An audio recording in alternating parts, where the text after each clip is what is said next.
it's no secret. It's plain to see. I love you. See how easy that was, Sonia? And you love me. Who knew? It just brought you right on in. It's no secret. All right, let's share this. If you want to share it on any of your places, It's true. if you hit the little hamburger and then hit broadcast to the world, you can copy the link You love me. Okay. and then share it on any of your social media sites. I'm going to invite all my followers here on Fireside, and then I'm going to broadcast it out to the world. The only time we see Always fun. is in the middle of the night. Only then can I feel your heartbeat. Till something's not right. Together I see you and me, always and all time. But not everyone would agree. To them it's a crime. It's no secret. It's plain to see. Yes, I love you. I'm stuck on the You screen. love me. I can't get back. And it's no secret. No, it's true.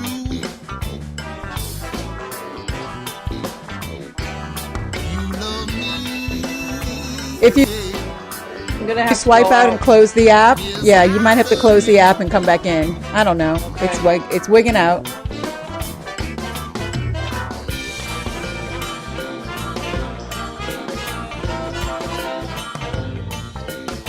And then you'll have to unmute yourself. Just don't forget that. Hey, Stacy. Now I'm afraid to share it on Twitter because I'm gonna get stuck.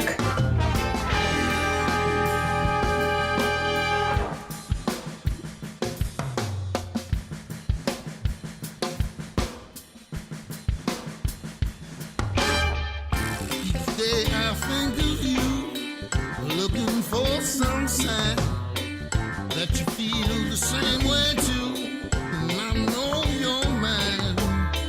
We can't use no telephone, but others can hear. And all I get is a dial tone, but the message is clear. It's no secret, Yay. I'm back. and it's plain to see. Yep, I'm just gonna bring us up on video so that we can make sure that we're actually here and we stay here. Okay. All right, let's get rid of this You love me. singing. All right. All right, we're going to get started and people will roll in as they roll in, and that'll be that. So I'm going to go ahead and do the introduction to the show. Welcome, Monica. This is the Laughter After Trauma show, and my name is Deanna. I am your host, and I'm a speaker, educator, and coach that brings light and lightness to the heavy topic of trauma. I'm a thriver after intimate partner violence, and it has led me to find the beauty and the laughter in healing. And so my key here is to let everybody know that we're all magic. We all have the ability to self-heal. We have everything we need inside of us to become who we are meant to be. It's already there. And so what I do is I have people on the show that let us see how they've moved through their trauma, their experiences into their laughter after. And we create a community and create hope here in the Laughter After Trauma show. Okay? And so that's what I'm doing. Today I have with me Sonia, who is sitting right here next to me. I think she's on that side. On my screen, she's on that side. Anyway, she's sitting right here next to me, and she is also a fellow life coach, and she has some other certifications as well behind her name. She's worked in the paralegal field, and she has a counseling degree, and She also incorporates art sometimes into her workshop. So there's a lot going on there. And so I thought, we were speaking on transitions last week, and I am going to continue that conversation. But I would like to get a little bit of your story, Sonia. We talked about that before. Just get a little bit of your story, since you haven't been formally introduced, even though you've spoken on the stage here, just not share. Let us know what your background is. Where are you in the world right now? Where do you live? And just kind of tell us a little bit about yourself, and then let us know how you wound up where you are. First, tell us a little bit about yourself, just current background. Okay. Well, first of all, thanks, Deanna, for asking me to be a part of your show. I grew up in the middle of North Dakota. In a small town of less than 300 people. My dad was an alcoholic, and he went into treatment when I was a sophomore in high school. Mm-hmm. So there was, trauma from that, from growing up in an alcoholic home. And a lot of people just don't even connect the two, that for children in that environment, there actually is trauma and ongoing trauma. It's just not a one-time thing.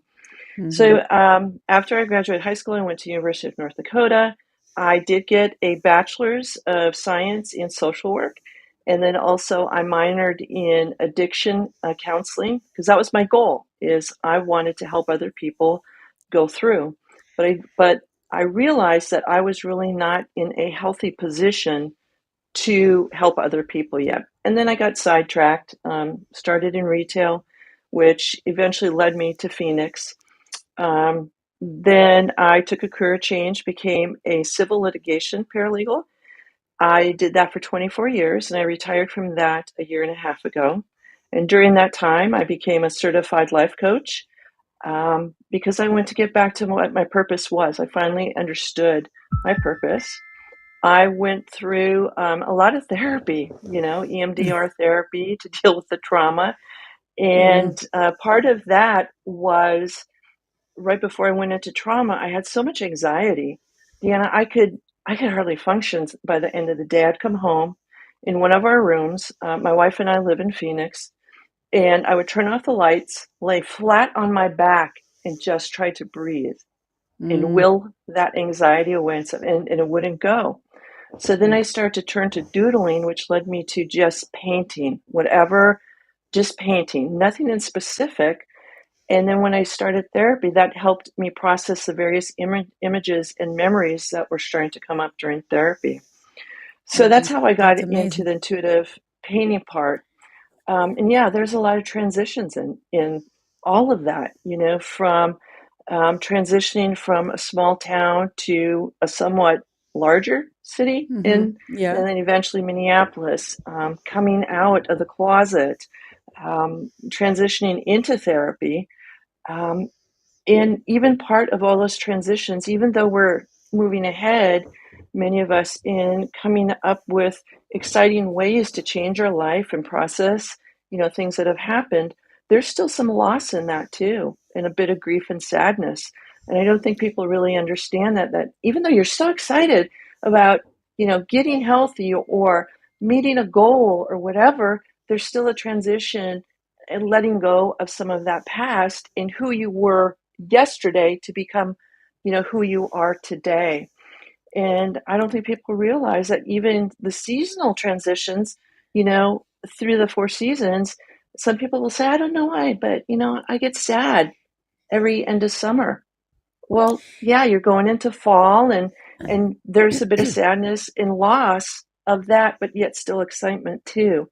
So anyway, just kind of, that's in a nutshell, how I started in life and where I got here. And then, of course, meeting amazing people like yourself.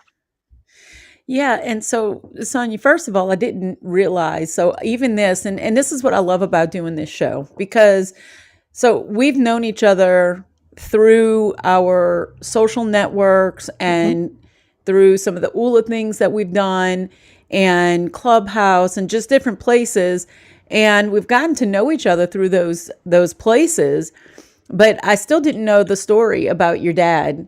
and kind Yeah. of why that brought you into the, because I said that incorrectly. So your degree is in social work, but you had a Right. minor in counseling for substance abuse Yes. and addiction. And so I didn't realize that that kind of was the impetus behind why you would go, okay, I want to help people. I saw the struggle, I saw what he Hmm. went through, and, I want to be able to help people through that.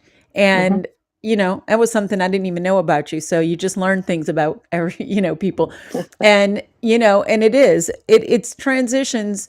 It's transitions when you don't know you need to transition, which is probably a little bit harder, and then transitions when you know you need to do it and you do it intentionally Hmm. because you want to elevate some aspect of your life, regardless of what area that is. And I'm a firm believer that, you know, we're not we're not broken. We don't have to become somebody else. We really have to get in tune with ourselves and who we're meant to be. Hmm. And so I like calling that, yeah. So I like calling that feeling at home within yourself, right?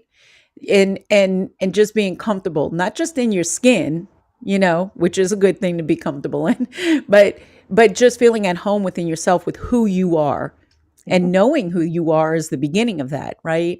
And so I'm sure that everybody can relate, because it doesn't matter where you are or what you've been through. You have to get to know yourself, and that usually doesn't happen, you know, throughout childhood. We are influenced and moved through life by our culture and our experiences and our environment. So, like you said, even for you moving from a small town to a bigger Hmm. town, you know, it's kind of like it's a culture shock, maybe. I Yep. know for me, I moved from New Orleans to California, and for me, it was a culture shock. I was just like, wait, what's happening here? And even the first time I traveled outside of New Orleans, because our culture here is very different. And so the first time I went to Florida, and I was like, as an adult, right? And I was like, give me a Go Cup when I left the restaurant for alcohol. And they were just like looking at me like, what? And I'm like, do you have a Go Cup? And they're like, right, exactly. They didn't even know what I was talking about. And I mean, that's a minor thing, but they didn't know what I was talking about. And here you just pour your beer so you don't bring the glass on the street and just walk outside with it. And it just doesn't happen anywhere else. So it is a culture shock, even moving, just like you said. Were you going to say something to that? Well, it absolutely is. And, I remember when I first got to go to school, and I was so excited because I needed to get out of my home. Even though my dad had not drank for 2 years, there was still so much leftover trauma and stuff. It was like three strangers completely living together, right? And I couldn't wait to get out and get away from it. But I was also shy, and I am by nature an introvert. So now you're thrown into an environment where you have all kinds of people. And our university, believe it or not, draws in people from around the world. So for me, in the fall of 1982, I saw, minorities basically for the first time ever, and learning to interact. And I found it very thrilling, but just seeing all the different people and stuff, and you stand back and it's like you're just so overwhelmed because I never felt like I fit in before. And now I really don't feel like I fit in anywhere. Right. And so I always had that longing for wanting to fit in somewhere. And I liked when you said about coming home to yourself, because that's a thing that I never did until I was in therapy. And even 6 months afterwards, that's when I came home to myself. And I actually truly saw myself for the first time when I looked in at a photo of myself that I was preparing for an art show, and I just started to cry because I knew the search was over. And so that Mm. was even a transition of realizing that I am coming into myself for the first time, and actually having to let go some of that past or stories of who I thought I was only to discover that that really wasn't me before. So I Hmm. just, the whole thing about transitions is it's just such an amazing topic because we don't think about it very often. And we don't give ourselves credit for even going through the day-to-day transitions, which can be really hard Right. for a lot I of was gonna people. bring that. Yeah, and I was gonna bring that up because I was reading something somewhere, um, where somebody was talking about. Oh, I know who it was. So I don't know if you follow her on Instagram, Dr. Nicole LaPera, and she's No. called the Holistic Psychologist. So you should follow her. You would love her. She Um, just had a uh, book come out, right? Like yes, in do the the last, work. okay, do Yes, the work. yes, Okay. yes. Mhm. And I have her book because I'm Well, of crazy. I course, got that's all what the you do. books. But anyway, so she posted something about um, how when you come from trauma, the different ways that you have to let your partners or the people in your life know Hmm. how you transition. And it was very apropos of what we were talking about today because it was all about that.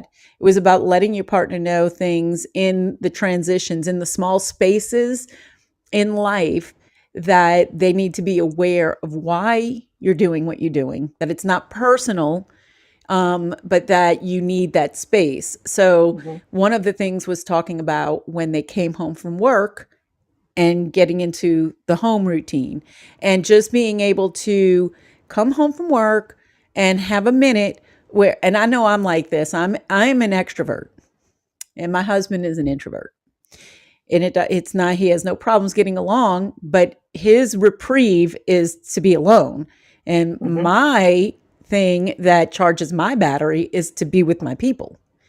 So I'm like, I got to get out of this house. And he's like, I got to get into the house, and so it's funny.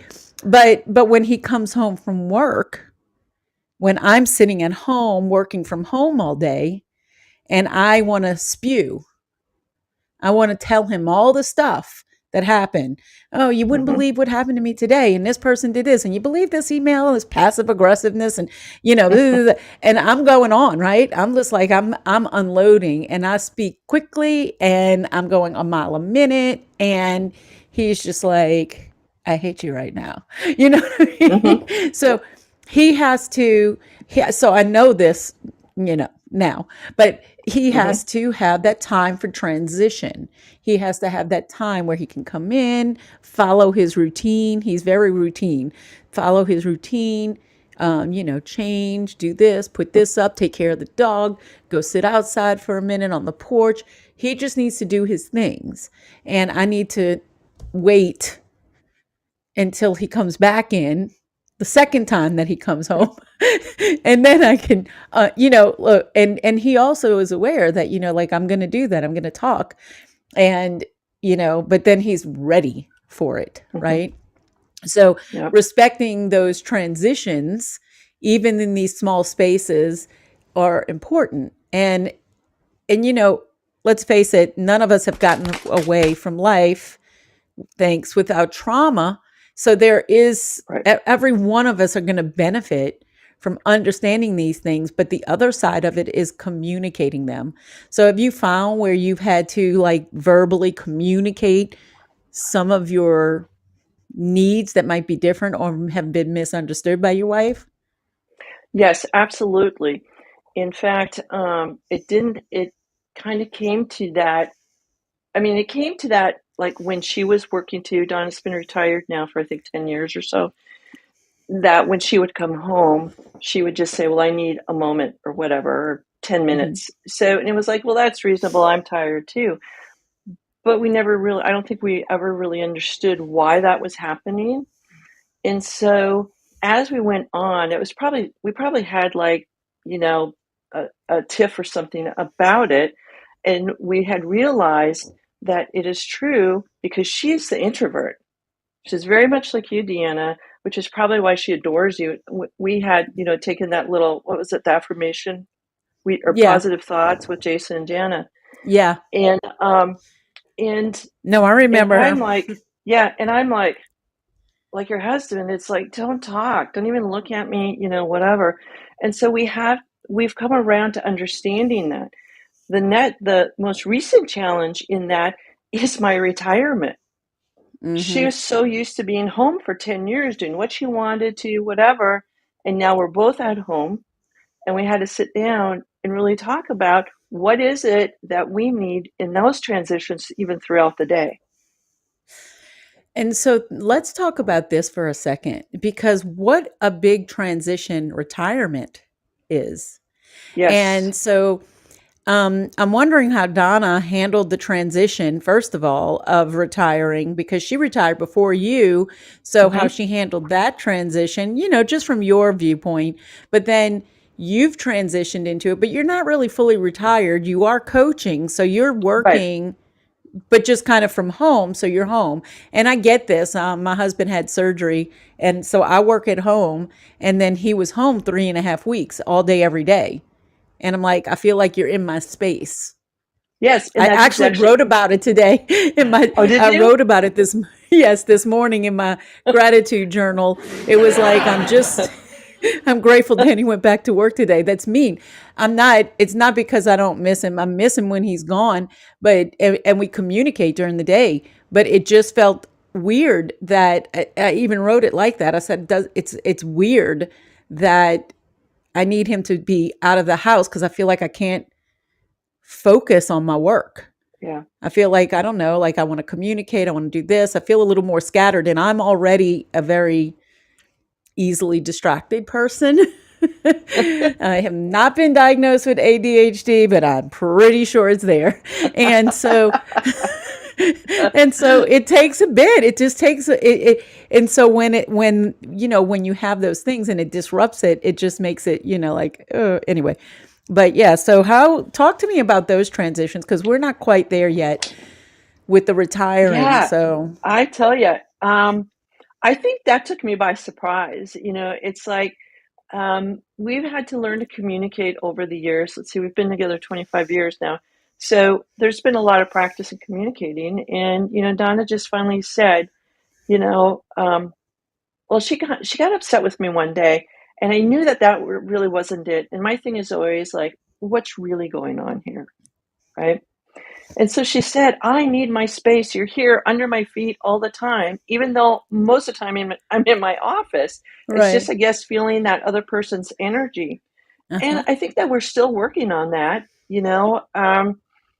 And it was, and I think I came and retired, even though I'm coaching. I don't consider it work because it's like, it's my joy spot. I Right. love what I do.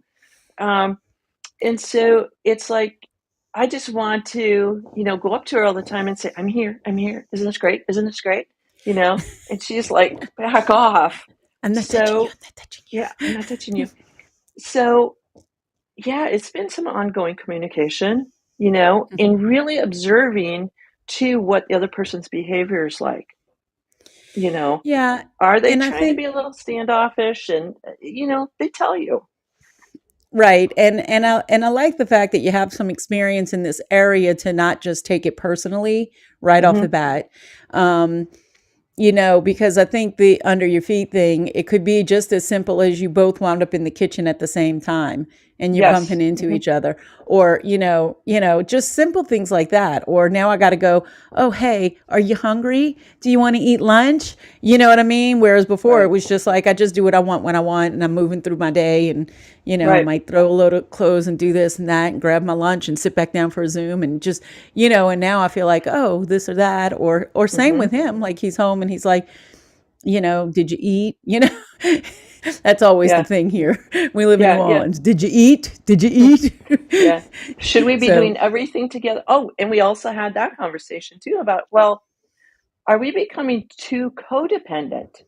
mm, And mm, of course, the pandemic, being quarantined and everything from the world, I don't think has ah, helped any married couple or couple in that position, because you are together the whole time. right. Let's just add one more thing to compound it. And that's another thing Right. I say. Anybody who alive now has been through this past 2.5 years has understood trauma. And if you don't, you Yeah. will, because moving back into the world also feels weird. People Mm-hmm. don't know how to transition Yep. back to normal. They know they don't want the normal they had before. They're concerned, there are fears, and they don't know how to transition and move back into whatever life is going to look like now. Mm-hmm. Look, I mean, Zoom meetings, working from home, remote learning for children at school, every kid coming home with a school notebook, computer, Yeah. because then they know that if they miss school, they don't have to be counted absent and they cannot miss a day.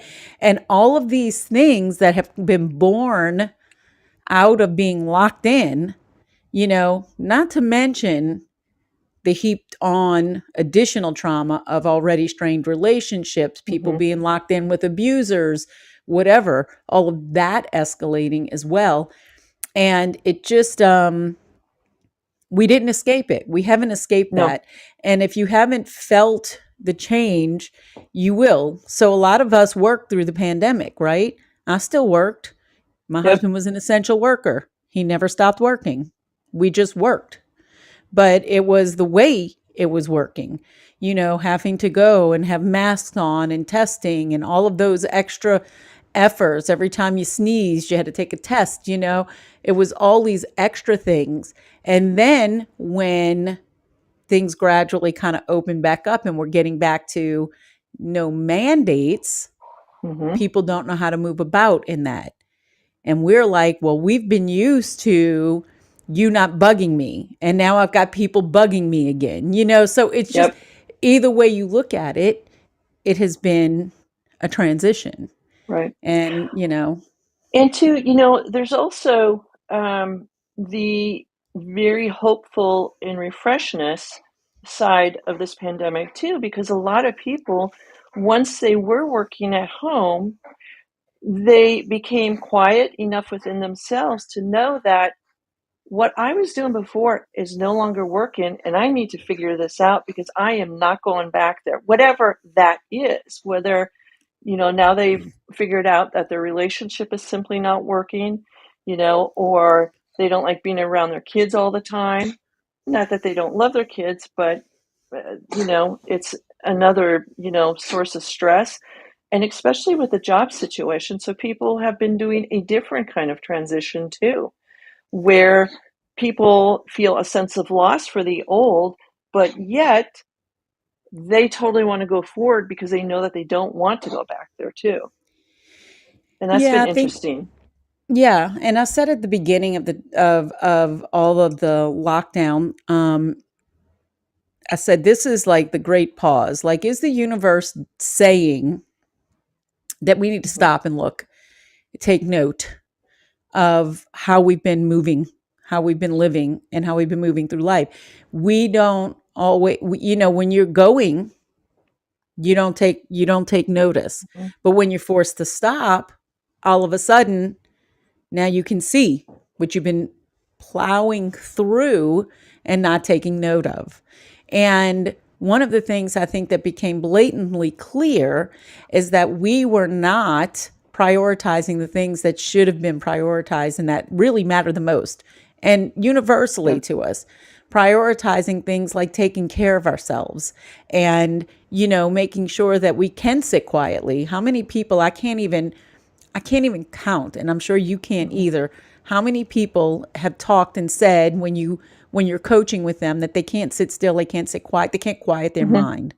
Yep. And, or they can't go to sleep. And I know because I've struggled with this, I still struggle with this, but I have tools. But, being able to quiet your mind when it's time to go to sleep so that you can actually get the rest that you need, you Right. know? Or people Right. who go, I can't meditate. That's not for me. I can't do that, Yeah. And yet we were forced to stop for a minute and go, what's happening? And it really Mhm. did become an introspective time, I think. And I think that again is yet even another transition because it caused people to turn inward and to look at themselves. And that's the beginning of knowing yourself. You have to get quiet. You have to get quiet. Absolutely. And I will tell you, from the coaching perspective, well, one, I don't think there's any better time to be a coach than right now because there's so much, anxiety is up 300% across, and that was just before the war started with Ukraine, right? So you've Mm-hmm. got that stuff Mm-hmm. going on. And now because of this global pause, people know that they want to make transitions. They have no idea how to get there.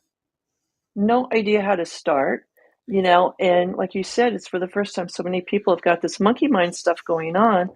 And as a society, we are not taught how to deal with that monkey mind.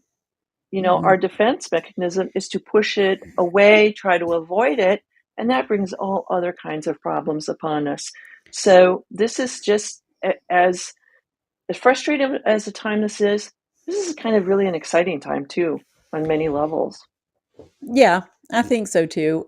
So in that, what were some of the things that you learned along the way through all the transitions, whether it was moving, going to therapy, any of the transitions that you've gone through that you mentioned at the beginning? What were some things that you learned along the way that have helped you? You mentioned the painting, so I'd like you Hmm. to tell us a little bit more about that. Okay. But anything else that has helped you, you've kind of put this in your toolbox and you said, I'm going to use this and I'm not going to use it once. I'm going to use it over and over again Hmm.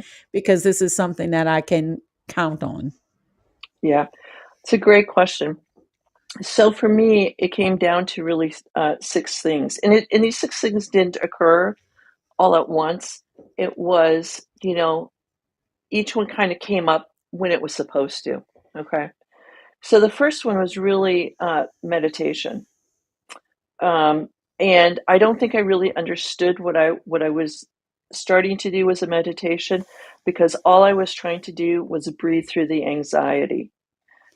And then I started listening because then I couldn't quiet my mind. So I started listening to um, Pema Chodron, and things were starting to come clear about how I was continuously getting hooked on negative thoughts. And the Buddhists call that Shempa, getting hooked. And so I didn't fully understand that, but it kind of made sense to me. But I didn't know how to get rid of it. I had so that was going on, and then I started to paint, and it was just nothing in particular. It's not like I painted, you know, trees right away. All I wanted to do was move paint around to get out the energy that I was feeling inside because I felt like I had so much energy inside and it wasn't productive energy. It felt very negative, very icky, and I needed to get it out. I knew that. Well, I didn't know anything about energy healing. And as you know, even speaking and listening to Sheila, sometimes I'm like, what? Really? So, I do that you know, too. yeah. So I knew that there was something there, but I just didn't understand it. And then I had a very dear friend die. And what happened was that sunk me into a depression. And I knew I was depressed because I had been, ever since I was a kid. But her death put me someplace that I did not like, that was darker than I had ever been before. And that's when I Mhm. went to therapy. Okay, so I kept Mhm. painting all the way through that, and then listening to, other mentors and stuff. I got onto Brene Brown. My therapist told me about Brene Brown. Started Love following Brene. her. I started following Glennon Doyle Melton. Love her Um, too. Maya Angelou and stuff. And then I started to practice a gratitude practice, really trying to understand what gratitude was and what I was grateful for. Um, and the challenge was, I don't allow myself to pick something, uh, you know, in a row. Like I don't get to say that I'm glad Deanna's my friend today, and tomorrow and the next day. Maybe I say that again in 6 months because I forgot, but either way. I also was So thinking, what you're saying is I can't say coffee every morning no, you as one of my cannot. That's right. right. I know. I Right. get it, but I want to. Yeah. But at least you can say I'm grateful for this coffee cup because all of your coffee cups are different, right? Right. I do have a Story bunch. behind them. Yeah. So, and then I also had started thinking of a word each day is to focus on, like Mm. kindness, Mm-hmm. or maybe joy, or judgment, or self-judgment, right? Mm-hmm. And I really thought a lot about judgment because I read Gabrielle Bernstein's book, uh, Judgment Detox. I think that's what it Mm-hmm. is. Yeah, I haven't And read that, but I've heard of it. Yeah.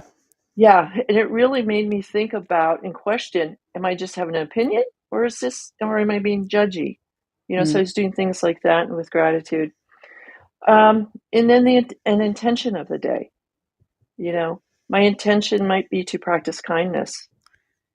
My intention is to, um, not sit in anger today. So Mm-hmm. all of these kept going. And then I started journaling also. And the more I journaled and the more I painted, the more things became clear also in, conjunctions with therapy. Um, and it's just been an amazing, sometimes terrifying journey. Um, and then I also went to a workshop about intuitive painting over at Esalen, outside of Big Sur. It's a Mm. retreat center out there. And I stood in the middle of this yurt. It had like 30 people painting. And I stood there. And that was the day it was like someone spoke to me and said, "This is what you have to do.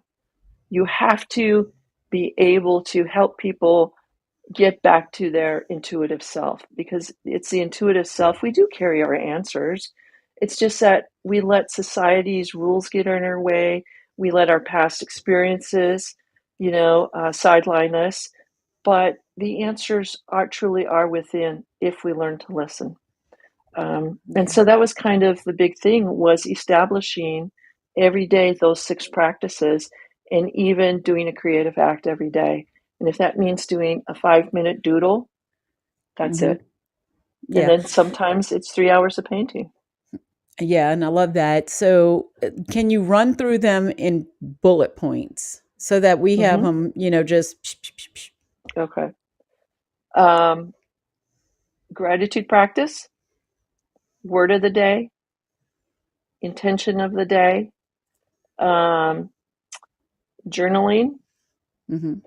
creative, a creative act every day, regardless of how many. And what was the sixth one? There's Was it six. meditation? Yes, meditation. Yep. I Yep. think that's one you started with. That's fine. Yeah, So, there. yeah. So, yeah, and I love that. So, there's something I do. Each year I think of a word, right? My word of the year. Hmm. And when I wake up in the morning, and part of my morning ritual is to reflect on that word and how I'm going to filter my day through that word. Hmm. But I do set intentions in this way. Um, may I blank. May Hmm. I have peace today. May I be productive. May I recognize my abundance, whatever it Hmm. is, right? And I do 3 of those each day, which is kind of an intention Hmm. that is linked to my word, right? And of course, gratitude has to happen every day. And we had talked about this before, that anytime I'm in a meeting or I have something I'm learning, listening to, I doodle. And I have to doodle and write and scribble, and nothing is even. And it's because I have to do things that way for me to keep my focus Hmm. on what is happening, or my thoughts will go somewhere else. And then whatever's being said here in front of me, I'm losing it. I don't hear it. Yeah. And my kids will tell you, I used to drive them absolutely bonkers, because they would go through this whole thing and I'd be like, wait, stop, time out. I know you're talking, but I heard nothing of what you said. And it's been like 10 minutes. I get it, but you got to start over. Yeah. And especially my daughter, she'd be like, are you serious? Like, I have been talking like this whole story anyway. And I'm like, I'm sorry. I just, Yeah. I zoned out, So, that's something I've always kind of done. And so this new little booklet that I have for 30 days is kind of like a little doodle journal, right? It's like a Yeah. doodle gratitude journal. And I doodle on one side, I write all my little things on the other side. And at the end of the day, there's a little spot to reflect. And one of the things that I think is really cool to do each day, and you probably do this too, is I wake up with gratitude, but Hmm. at the end of the day, and there was a girl who used to do a show on here that did this, and it was gratitude at the end of the day, and what she specifically focused in on, if at all possible, is what was something that really wasn't, that didn't go right for me. Hmm. Maybe it wasn't the greatest experience, and how am I grateful for that? Hmm. Finding the gratitude or the lesson in that thing. So it's interesting with that. She used to do that. Chris is sitting here in the audience. He does a show every day called the Antidepressant of the Day, and every single day he looks at something in life and tells a story about it, and then tells you how you can make that into your silver lining or your lesson or whatever you can gain from it. What do you gain from that? Hmm. And so he talks on that as well, because he suffered with depression for like 30 years, but then he was set free from that, and he does his antidepressant of the day. As a matter of fact, I think he's almost to a whole year. I think in a couple of months he'll hit a year that he's done Wow. it every single day on here. So I think that's a big accomplishment. So one day I'll be like Chris. Anyway. So anyway, but so I think those things, like we all have our processes, but being able to list your tools, I think, is beneficial for anybody who's listening, because Right. if you haven't created a process, some of these tools are going to resonate with you, and you're going to be That's able to right. go, And the other thing too is, at the end of the day, if you were to line probably everyone on here, I recognize people who have their shows here, is we all do some form of my my six practices, which is really developed from somebody else's practice. And what you do is you figure out what works for you and you make adjustments along the way, because what hmm worked 6 months ago, I might not be doing, hmm today. Um, Thankfully, mine have stayed the same, but I think part of in the six practices too, regardless of what kind of practice you do, is at the end of the day, learning to forgive yourself. That maybe your intention was to be kind, but maybe you were really cranky with someone at a checkout line. hmm And at hmm the end of the day, you just say, I forgive myself and I am going to do better. That's also in this journal that I have. What could I have done better? And it's Yeah. not about highlighting your fault. It's about being able to take a look at that so you can say, okay, I'm Hmm. going to give myself grace, but here's where I can consciously kind of make this Right. change. And for me, I have 5 keys, and you know this because we've talked about it before. And my first key is forgiveness, and I had to go through that. I had to go through that. Yeah. I couldn't even get to full gratitude. Of course, I was grateful. I was a person who was grateful. Don't get me wrong. I wasn't like some kind of little brat stomping around. Maybe. I don't know. But uh, I wasn't. But, it's easy to be grateful for the things that you have, and just to be a positive, uplifting kind of person. But to be grateful for the trauma that you've gone Oh. through is difficult. It's Hmm. difficult. And when that trauma impacts your kids and you feel responsible for it, that's when I stomp around like a 3-year-old going, no, I don't have to be grateful for that. You can't make me. I don't have to. But the truth of the matter is, I did have to, because it Hmm. boiled down to not forgiveness for the acts that were done, the things that were perpetrated upon me or my kids, the abuse. That's not what it's about. I'm not grateful that that happened.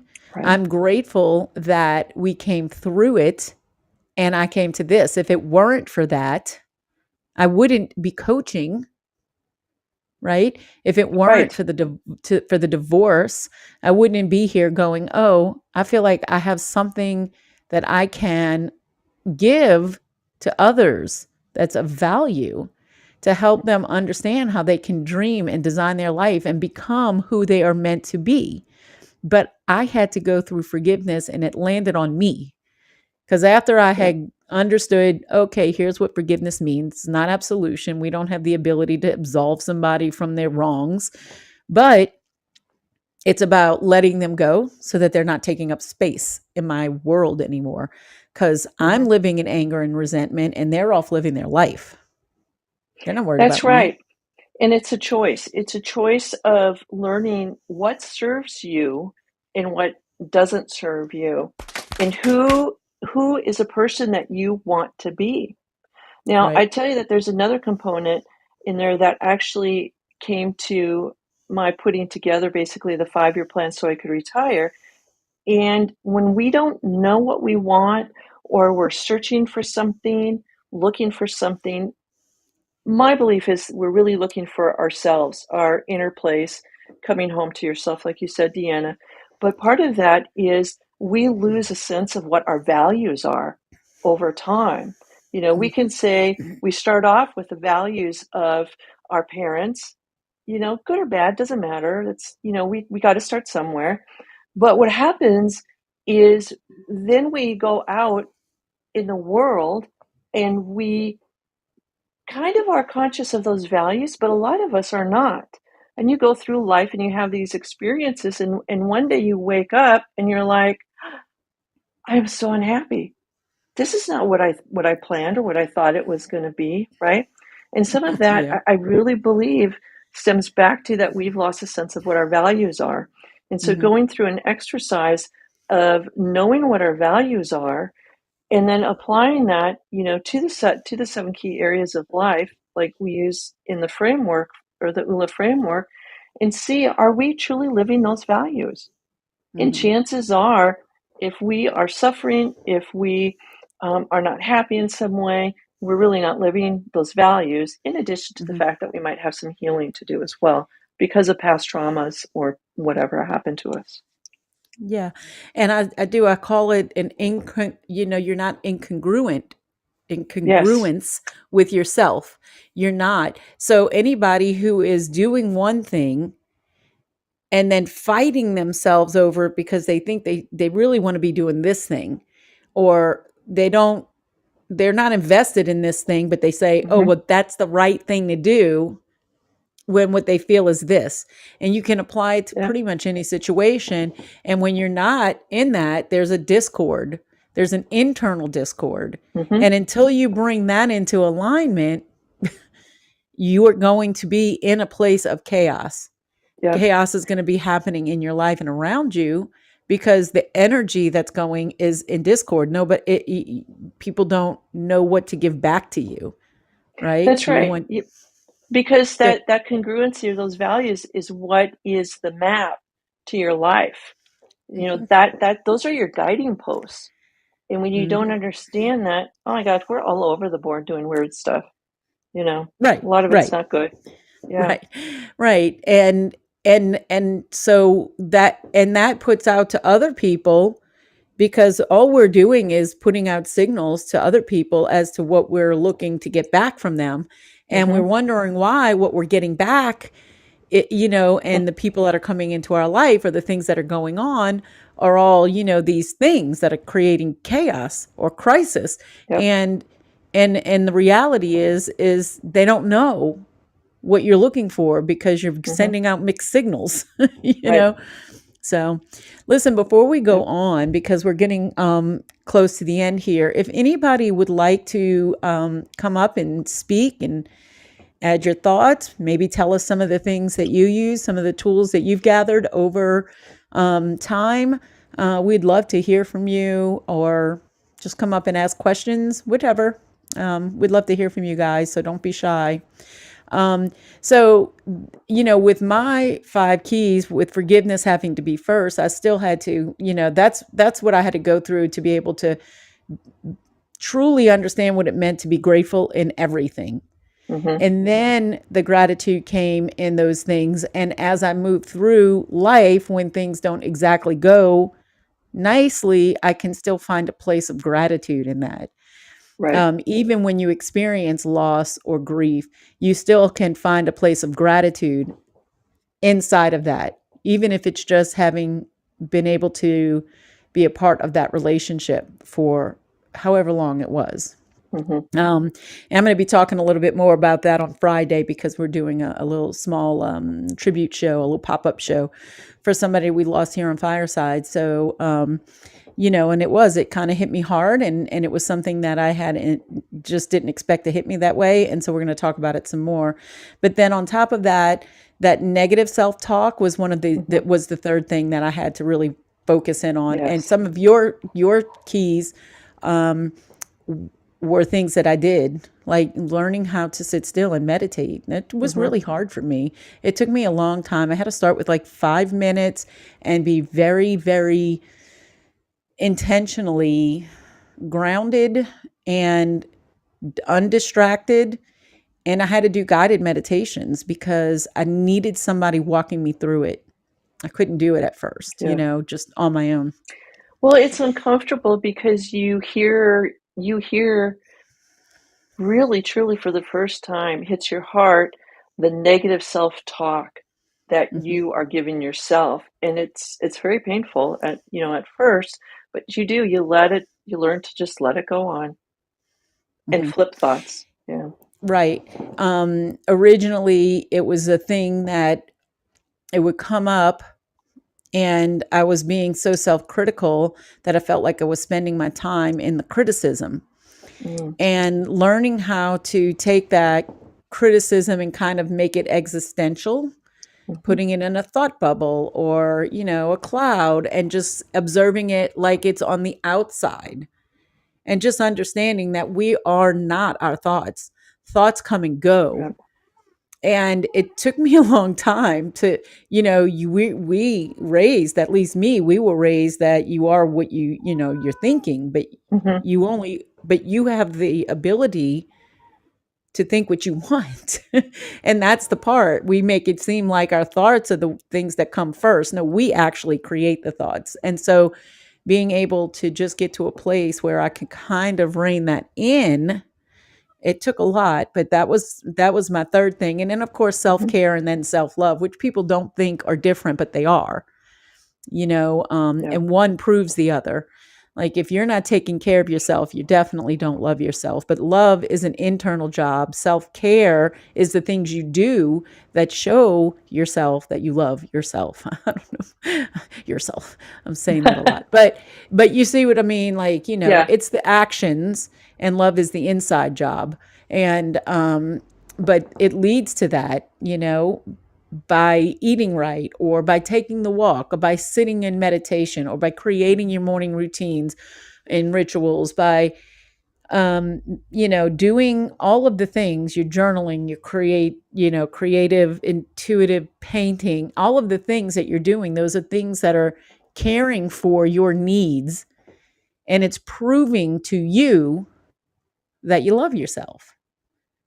That's Amen kind of to how you that. get out of, yes, kind of how you get out of judgment, really, in my opinion. Right.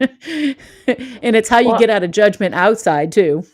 yes, it's like you get out of the judgment because without it, we allow ourselves to be a prisoner of our own thoughts. We create our own mental jail, Right. and it's like I saw a cartoon once, and you've probably seen this too around, where a person is standing holding like a square rectangular jail bars, you Hmm. know, and it really refers to all you have to do is take a step either way to get, Hmm. to remove the bars. And yet we're so in tune to not taking that step. We allow ourselves, in that jail when we have control to free ourselves. Yeah. Oh, thanks, Melissa. She said, I really love this show. Um, so, yeah. And that's the thing, sometimes we are prisoners to our own device, to quote a song, right? Yep. um, but it's so true, right? We create these things, and the more we start to recognize that, and that's what I think it really comes down to, is being aware. Anything that's blocking you, the first step is being Yep. aware. Anything that is causing any patterns that you see repeating in your life, if you just step back and stop for a minute and go, okay, how do I need to be aware of something's creating this pattern, Right. right? And you just start becoming aware. The awareness is probably the biggest and hardest part. Once you become aware, then you can sift through, okay, well, what's it look like this way? What's it look like that way? What are the steps I can take? What can I read? Who can I tap into? Where are the mentors? They're out there, people. The mentors are everywhere, right? We are Yes. connected so much to so many people that we never had access to 30 years ago. And now, I can get on here and talk to you. I can meet, people from all over the place in this app. I can walk outside, meet people in real life. I can go on Instagram or wherever you hang out on social and go, oh, this person really resonates with me. And so I can follow that person and the things that they say, the Mel Robbins or Brene Brown or Deepak Chopra, or for me, even Matthew McConaughey. I don't know. I love him. I love his Green Lights book. I think the journal is really cool. I just ordered the journal. I love it, And so, here are these things that you can just connect with and find your pieces.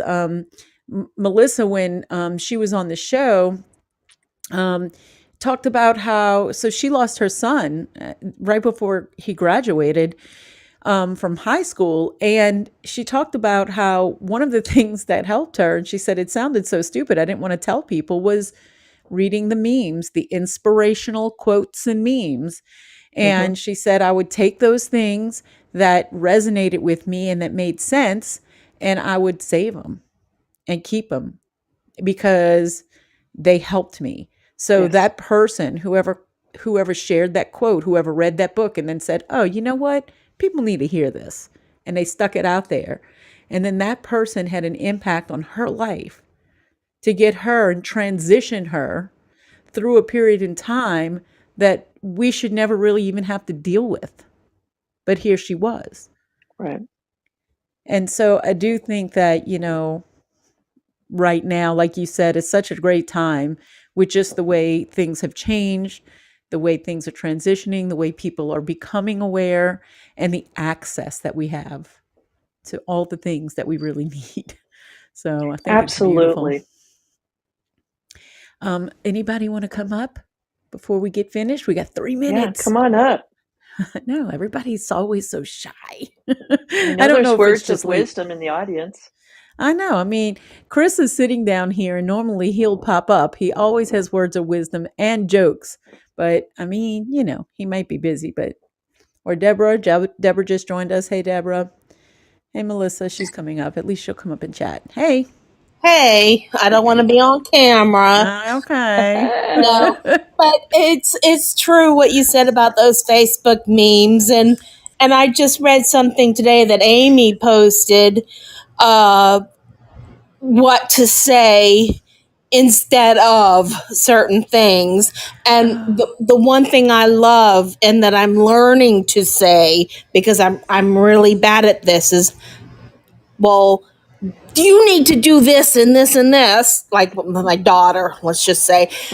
In other words, you should say, how can I help?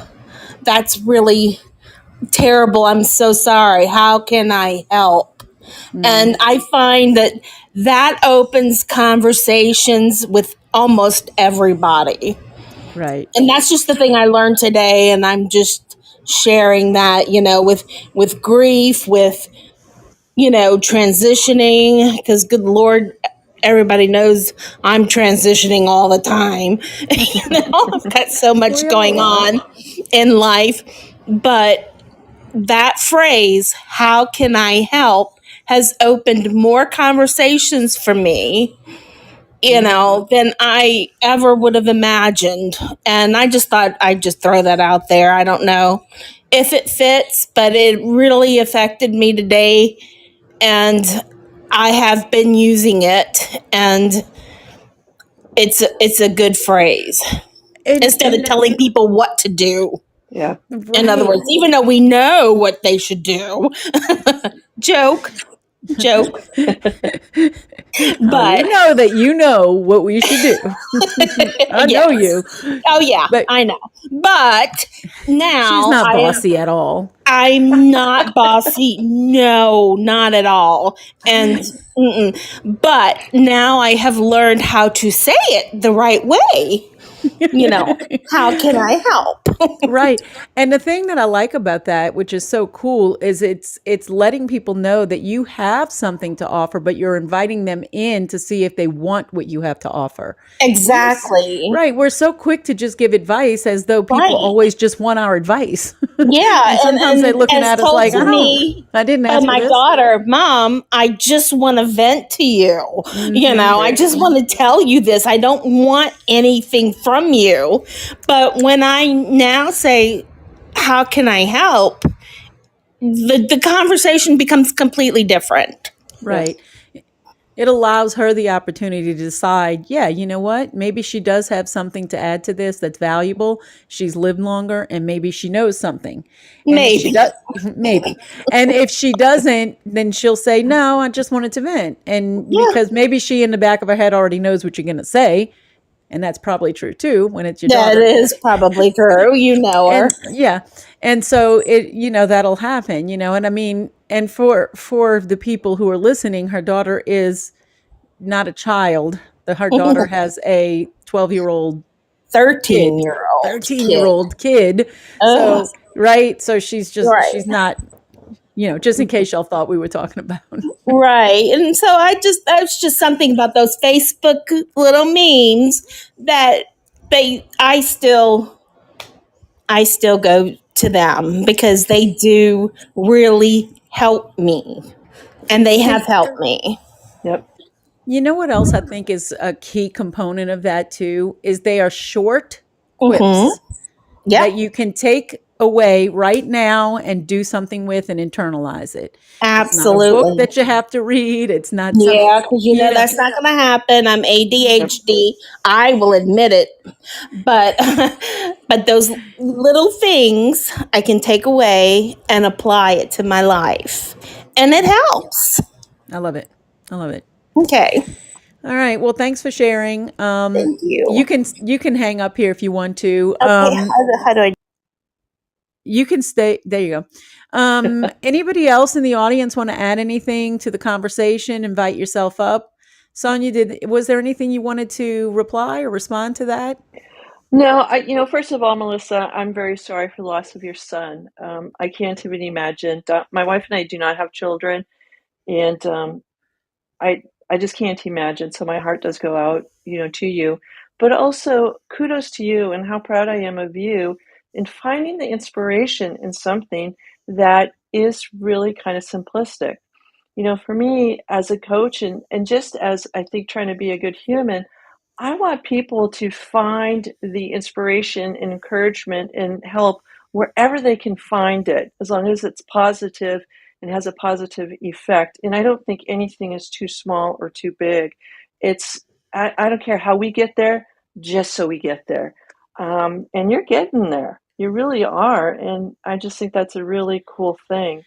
And just one more thing about how I think one of the reasons why I think we jump to wanting to fix other people is I think it is a common instinctual behavior for the majority of humans. We don't want to see other people in pain. So we want to fix it. We want to make it better for them, and we don't know how except to fix something. But I too have had to learn, to say, how can I help you? Yeah. Yeah. And there's nothing more instinctual about trying to, I don't know if you want to call it fix, but when it comes to your kids, like if it's your daughter, you instantly want to go, hey, I can actually save you some drama and pain and maybe even some years of messing up because I know this thing and we don't know everything. Our kids go through things different than us, and that's fine. But there are certain things that they're going to do and we recognize them and we know because they're part of us, and we're like, just let me stop you from doing and you want to, but it's almost as though that is a resistance, the minute you try to offer that. But when you put it in the way that she said, like, well, how can I help you? it also lets, I think, a person know, we could do a whole nother show on this statement. Yes. Because I think it also lets a person know that you're willing to help, but you're asking what they need and also considering your own boundaries. So it really encompasses a lot when you say it like that, because it means, okay, well, tell me how, because then that'll also let me know if I can do what you need me to do. And so it becomes a really good, capsule to put it in, So yeah, I'm going to go right on that and talk to Amy about it, because my sister posted that. So, and I didn't read it. So, there you go. Busted. I mean, she coaches too. So anyway, all right. Well, if nobody else wants to get up here and be brave, it's okay. I know it's getting kind of late for some of us. I'm going to go ahead and just kind of wrap this up. So, Sonia, is there anything that you want to leave people with as far as, transitions and things that we've talked about today? No, I just want, I mean, yes, I just want people to really know that things are so achievable through gratitude, and to remember that you are and were born for greatness, and you do have a purpose, and that does not necessarily mean saving the world. It might be helping your neighbor out, but it's like we are here to do good, and we can, and you will continue to grow. Yeah. And another thing that, I love to always reiterate that I learned from Ula is where you are is just where you are. It's not who you are. A lot of times we find ourselves in places in time and we think, this is it. I can't cope with this. This is what I am. I'm broken. I'm whatever. And, if you look at that and recognize you've made it through all the hard things so far, and if you look at 10 years ago and you look at today, you'll notice there's a big change between 10 years ago and today. And even if that change isn't always 100% moving forward in every area, it may be moving forward in some areas and you may have moved back in other areas. The thing is to take a look at it and just recognize that it's a place. It's not a who. It's a what, and so it just is a place. It's where you are. And when you think about it that way, it makes it a lot easier for you to go, okay, all right, well, what am I pulled to? What am I created for? What is my purpose? And allows you to start really just turning inward and, taking some stock and becoming aware and then creating that transition on purpose. Right. Not being forced into it. Anyway.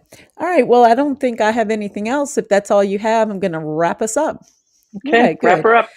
All right. Good. So you guys have been listening to Sonia Kautzman. Pronounce your last name for me. Kautzman. Yep. I never exactly knew. Okay, so you've been listening to Sonia, and I'll just leave it at that. And Deanna here at the Laughter After Trauma show, where we like to have the conversations here about some of the hard things. But, we're trying to lead you and show you that if we can, you can find that laughter after. I like to tell everyone that I see you, you are beautiful. I totally believe that about you, Sonia, and I believe that about everybody here. And everybody out there in the World Wide Web who might be listening in, we all have what we need inside of us, and we're beautiful. So until next time, love each other, connect with each other, and shine on. Okay, I'm going to play some of my husband's music to get us out of here, but I'm going to take us off the video. You guys have a great night. Thanks for joining in with us.